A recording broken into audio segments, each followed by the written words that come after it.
Never fear, my listening ones. Wendy's story's far from done.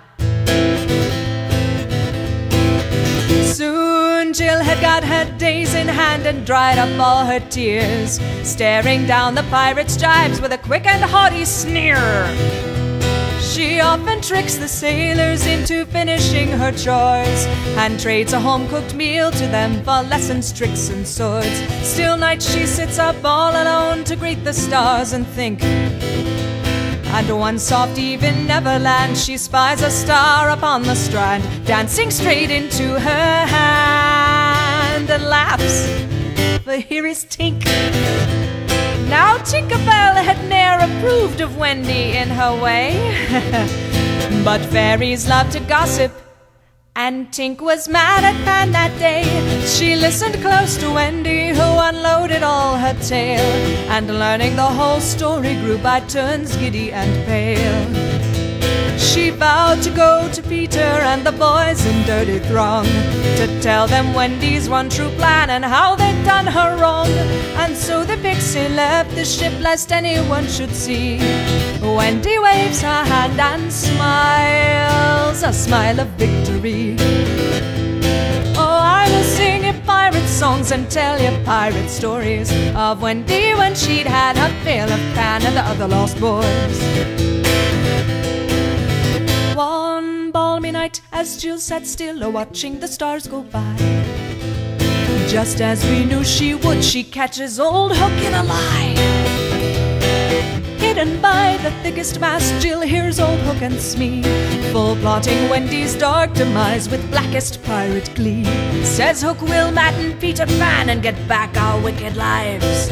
I've a match for Wendy, known for murdering his wives. Red-handed Jill began to shake and froze where she did stand. She knew the tale of Bluebeard.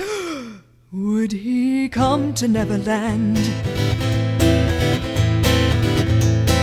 Hook and Smee schemed on and on as midnight drifted in, and Jill did quake with fear to learn the captain's next of kin was Bluebeard, who they'd send her off to marry straight away. For now she was Hook's daughter, destined not to have her say. Hid fast she overheard them, and her pirate heart grew pale. But our girl is clever, and Bluebeard's another tale. Recalling their agreement, Wendy steals Hook's chance to gloat. It's up she comes, her cutlass drawn, and holds it at his throat.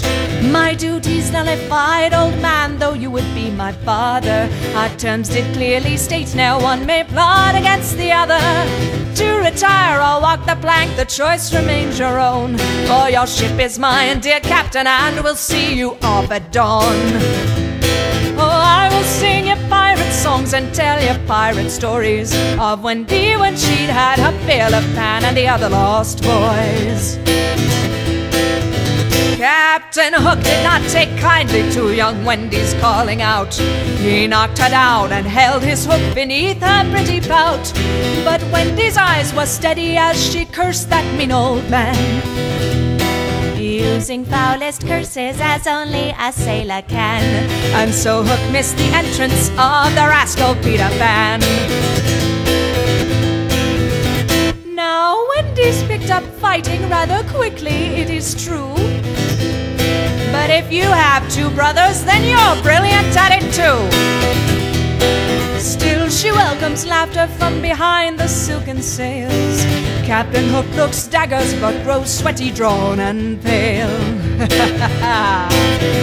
Then it's up beyond the crow's nest, Peter yanks his aged foe.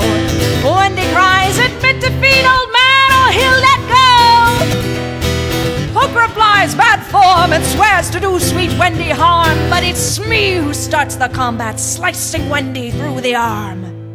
And it's Peter's hands that slip as Wendy cries out in alarm. Well, the croc did circle down below, and to his jaws Hook fell. Where his soul now glowers is a tale we'll never tell. Who cares if Hook's still sailing in the blackest seas of hell?